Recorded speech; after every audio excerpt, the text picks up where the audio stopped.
Good morning students. हमने अपने पहले लेक्चर में तुम लोगों को चेंजेस, फिजिकल चेंजेस और केमिकल चेंजेस के बारे में बताया था। उसके बाद केमिकल रिएक्शंस के बारे में हमने बताया था कि किसी केमिकल रिएक्शन को हम लोग किस तरह से रिप्रेजेंट करते हैं। रिप्रेजेंटेशन का तरीका होता है कि किसी केमिकल इक्वेशन के फॉर्म में जब लिखते हैं किसी केमिकल रिएक्शन को, तो उसमें हम लोग उसका फॉर्मूला है ना, उसका यूज करते हैं। फिर उस इक्वेशन को हम लोग बैलेंस करते हैं और उसके लिए हमने तुम लोगों को कुछ होमवर्क भी दिया था। उम्मीद है कि तुम लोग उसको पूरा किया होगा। Now today we shall see the types of chemical reactions. There are 5 kinds of chemical reactions. First one is chemical combination reaction, second decomposition reaction, third displacement reaction, fourth double displacement reaction और last में है oxidation and reduction reaction. सबसे पहले हम लोग discuss करेंगे combination. So here a combination reaction is when two or more reactants combine to form a single product is called a combination reaction। मतलब कहने का मतलब है कि कॉम्बिनेशन रिएक्शन में दो या दो से ज्यादा केमिकल सब्सटेंस जब एक दूसरे के साथ में रिएक्शन करता है, रिएक्शन करने के बाद एक सिंगल प्रोडक्ट का फॉर्मेशन करता है। और इसको हम लोग जनरल फॉर्म में रिप्रेजेंट करने के लिए मैंने बताया है, जैसे ए और बी दो रिएक्टेंट्स है और जब दोनों रिएक्शन दो ए और बी रिएक्टेंट्स जब रिएक्शन करता है तो एक सिंगल प्रोडक्ट ए बी का फॉर्मेशन करता है। इसके लिए कई एग्जांपल्स मैंने दिए हैं। जैसे फर्स्ट एग्जांपल है क्या, मैग्नीशियम और ऑक्सीजन। तो मैग्नीशियम ऑक्सीजन के साथ जब कंबाइन करता है तो मैग्नीशियम ऑक्साइड बनाता है। तो मैग्नीशियम ऑक्साइड एक सिंगल प्रोडक्ट है। दूसरा एग्जांपल था carbon. When carbon Burns in presence of oxygen it will form carbon dioxide which is a single product. Third is hydrogen gas and chlorine gas when combines together to form a single product, that is hydrogen chloride, HCl.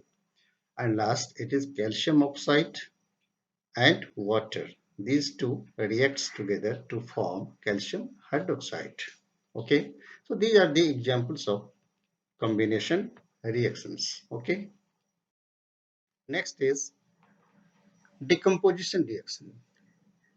और decomposition reaction को हम लोग ये भी कर सकते हैं कि जो कॉम्बिनेशन रिएक्शन था जस्ट उसका ये ऑपोजिट है। In decomposition reaction a single compound when decomposes in two or more compounds or elements, reaction is called decomposition reaction. जैसे यहाँ पे मैंने बताया कि AB एक सिंगल रिएक्टेंट है और ये जब ब्रेक होता है AB तो हमको A और B दो प्रोडक्ट्स के फॉर्म में हमको अवेलेबल होता है। और यहाँ एक सोचने वाली बात है कि तीन तरह से हो सकता है। There are 3 kinds of decomposition reactions. First one is thermal decomposition, second electrolytic decomposition and third is photolytic decomposition.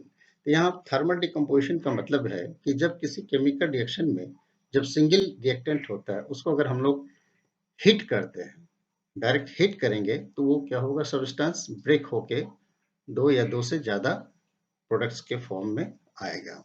जैसे यहाँ एग्जाम्पल के लिए मैंने लिखा है कैल्शियम कार्बोनेट, जिसको हम लोग लाइमस्टोन भी बोलते हैं।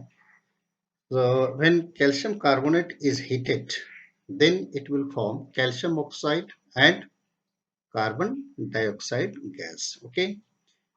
Second example is when FeOH whole 3 ferric hydroxide, when it is heated, it will form Fe2O3 ferric oxide and water.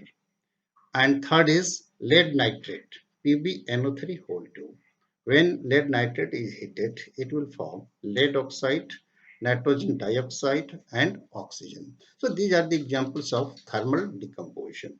इसका मतलब है कि इस थर्मल डिकम्पोजिशन में जो भी रिएक्शन होगा सिंगल रिएक्टेंट होगा और उसको हम लोग हीट करेंगे तो ये सिंपलर 2 या 2 से ज्यादा प्रोडक्ट्स के फॉर्म में ये आएगा। सेकेंड था electrolytic decomposition.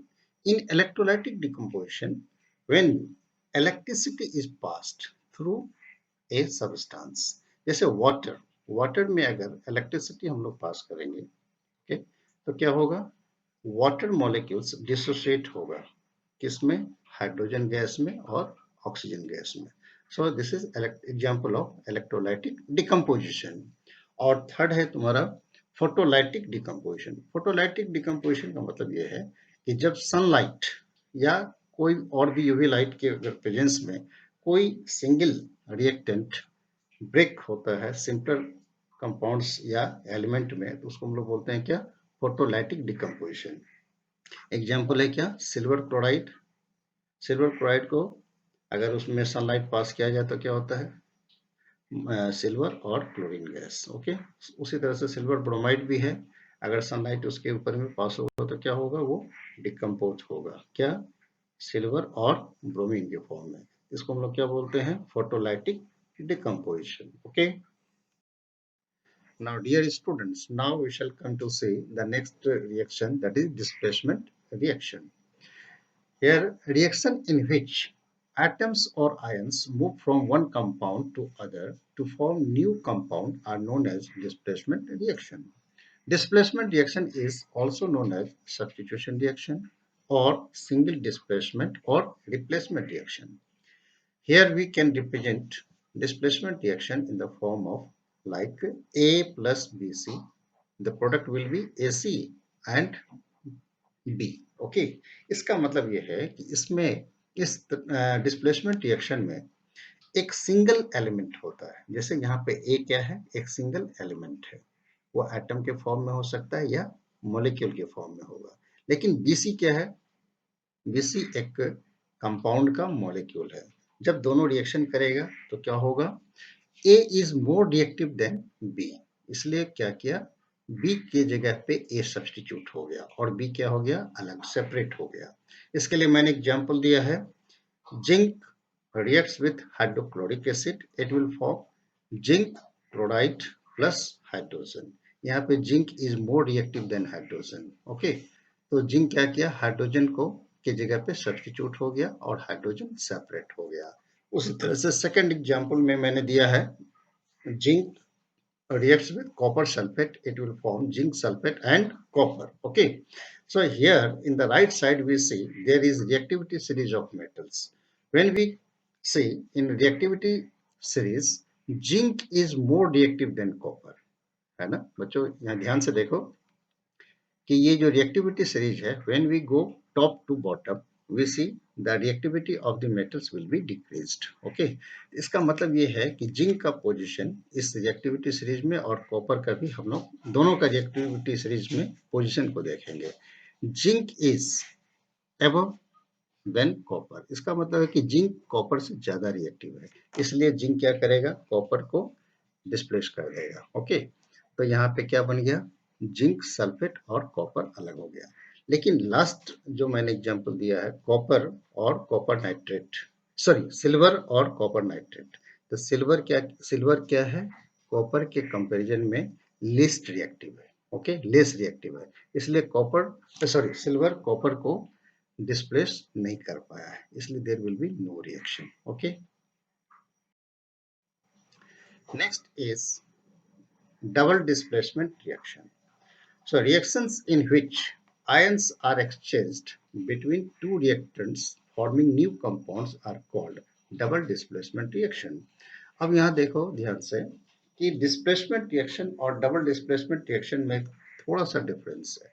इसमें डिफरेंस ये है कि यहाँ डिस्प्लेसमेंट रिएक्शन में एक एलिमेंटल मॉलिक्यूल था और दूसरा कंपाउंड का मॉलिक्यूल था, लेकिन यहाँ पे डबल डिस्प्लेसमेंट रिएक्शन में हम लोग क्या देख रहे हैं, दोनों कंपाउंड का मॉलिक्यूल्स है, ओके। ए बी एक कंपाउंड का मॉलिक्यूल है, सी डी भी क्या है, एक कंपाउंड का मॉलिक्यूल है, और ये दोनों को मिक्स करने के बाद क्या हो गया, एक्सचेंज हो गया है ना। सी के जगह पे ए आ गया और ए की जगह पे सी आ गया, तो इसलिए हमारा प्रोडक्ट क्या बना, एडी और सी बी, ओके। तो यह एग्जांपल है तुम्हारा, barium chloride reacts with sodium sulphate, it will form barium sulphate and sodium chloride.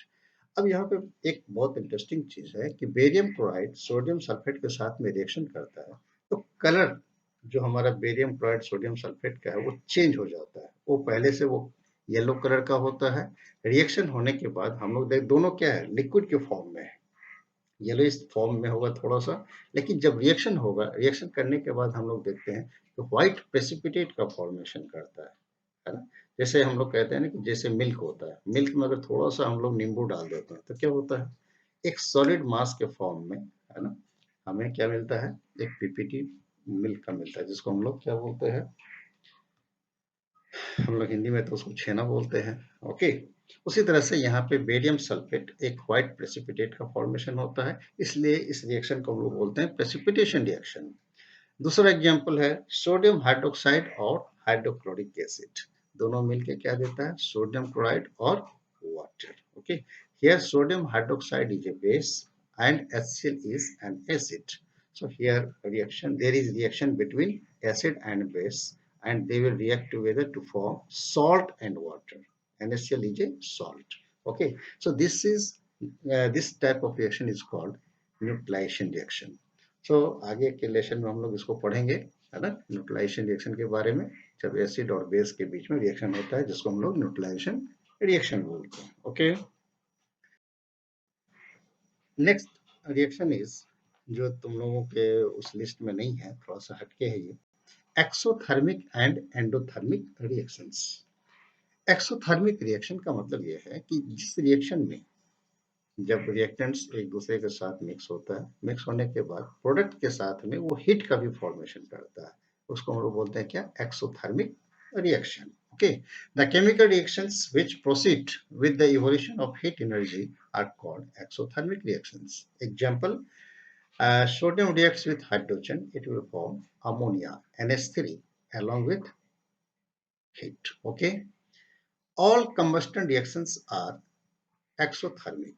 Combustion reaction, what do you mean by combustion reaction?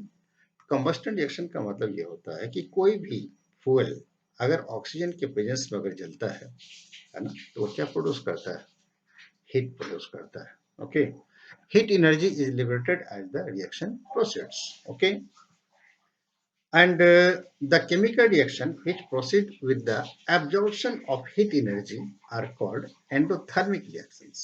Okay, यानी कहने का मतलब कि कोई रिएक्शन तभी पॉसिबल है, तभी होगा जब उसको हम लोग हीट करते हैं। जैसे अमोनिया, अमोनिया को अगर हम लोग हीट करेंगे, है ना, तब क्या होगा, वो दो नाइट्रोजन और हाइड्रोजन में ब्रेक हो जाएगा। ओके, नाइट्रोजन गैस देगा और हाइड्रोजन गैस देगा।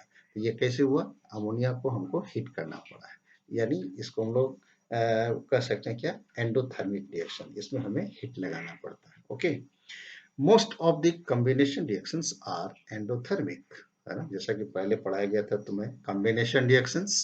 तो कॉम्बिनेशन जनरली कॉम्बिनेशन रिएक्शंस कैसे होते हैं, एंडोथर्मिक होते हैं, and most of the decomposition reactions are exothermic. Okay, respiration is a decomposition reaction in which energy is released. Okay, when quicklime, that is calcium carbonate, when added to water, it decomposes and release energy. Okay, cooking involves chemical reactions which are endothermic, as cooking is possible because of heating. Okay, so these are the examples of exothermic and endothermic reactions. Okay, now next very important reactions, oxidation and reduction reactions. Okay, so we shall come to see first oxidation reactions. Oxidation reaction means addition of oxygen or non-metallic element or removal of hydrogen or metallic element from a compound is known as oxidation. ध्यान से देखो इसमें क्या कह रहा है, addition of oxygen or non-metallic element or removal of hydrogen or metallic element from a compound, जो addition हो रहा है उसको हम लोग क्या बोलते हैं, oxidation reaction बोलते हैं। Elements or compounds in which oxygen or non-metallic element is added or hydrogen or metallic element is removed are called to be oxidized, है ना। जिस एलिमेंट या कंपाउंड जिसमें ऑक्सीजन या फिर नॉन मेटालिक एलिमेंट का एडिशन होता है या फिर जस्ट उसके ऑपोजिट में हम बोल सकते हैं कि हाइड्रोजन या मेटालिक एलिमेंट रिमूव्ड होता है, उसको हम लोग क्या बोलते हैं, उसका वो ऑक्सीडाइज्ड हो गया। ओके, और किसी ऑक्सीडेशन को होने के लिए एक एजेंट का जरूरत होता है जिसको हम लोग बोलेंगे oxidising agent.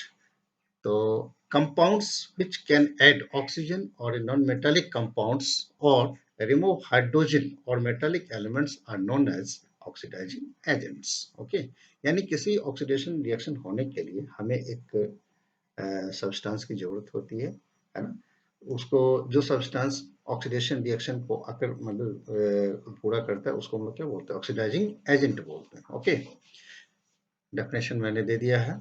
Next is reduction, addition of hydrogen or metallic element or removal of oxygen or non-metallic element from a compound is called reduction।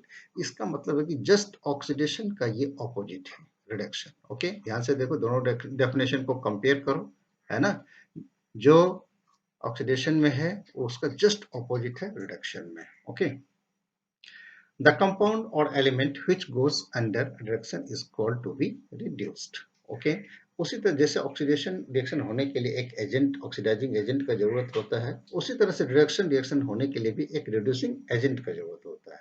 उसको हम क्या बोलेंगे, कंपाउंड्स और elements which can cause reduction are called reducing agent। Okay, so in a chemical reaction oxidation and reduction both takes place simultaneously, है ना, किसी भी जिस केमिकल रिएक्शन में ऑक्सीडेशन और रिडक्शन एक साथ होता है उस रिएक्शन को हम लोग क्या बोलते हैं, रेडॉक्स रिएक्शंस, है ना।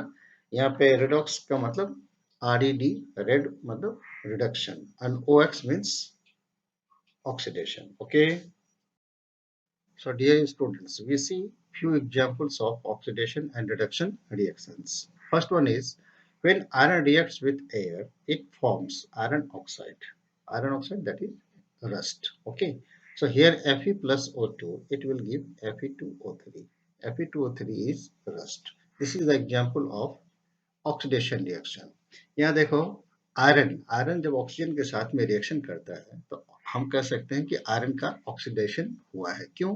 क्योंकि आयरन क्या किया, ऑक्सीजन को गेन किया है। Okay, so iron has been oxidised. Okay, and another example we see when cupric oxide reacts with hydrogen it gives copper and water। अब इस दूसरे एग्जाम्पल में हम लोग क्या देख रहे हैं कि कॉपर जो क्यूप्रिक ऑक्साइड है उसमें से ऑक्सीजन क्या हो गया, निकल गया। ओके, इसका मतलब कि क्यूप्रिक ऑक्साइड का क्या हो गया है, रिडक्शन हो गया। ओके, अब यहाँ एक सोचने वाली बात है कि जैसा पहला एक क्वेश्चन में मैंने देखा कि आयरन जो कि ऑक्सीडाइज्ड हुआ है उसको ऑक्सीडाइज कौन किया, ऑक्सीजन किया है। इसका मतलब है ऑक्सीजन क्या चीज है, एक ऑक्सीडाइजिंग एजेंट है ना। दूसरे एग्जाम्पल में कॉपर ऑक्साइड, इसका क्या हो गया है, रिडक्शन हुआ है। तो किसने इसको रिड्यूस किया है, हाइड्रोजन ने किया है। इसका मतलब हाइड्रोजन क्या है, एक रिड्यूसिंग एजेंट है। ओके, सो एक चीज हम कह सकते हैं कि जिस रिएक्शन में ऑक्सीडेशन और रिडक्शन दोनों एक साथ होता है उस रिएक्शन को हम लोग क्या बोलते हैं, रेडॉक्स रिएक्शन कहते हैं। तो सो डियर स्टूडेंट्स, आज का हमारा लेसन इतना ही रहेगा, है ना। इसके बाद हम लोग नेक्स्ट लेसन में हम लोग ये देखेंगे कि कोरोजन और रेंसिडिटी, और उसके बाद इस लेसन से, इस चैप्टर से बहुत सारे क्वेश्चंस होंगे, उसका भी हम लोग उसके ऊपर हम लोग डिस्कशन करेंगे। ओके, सो आज के लिए बस इतना ही। Thank you very much. Okay.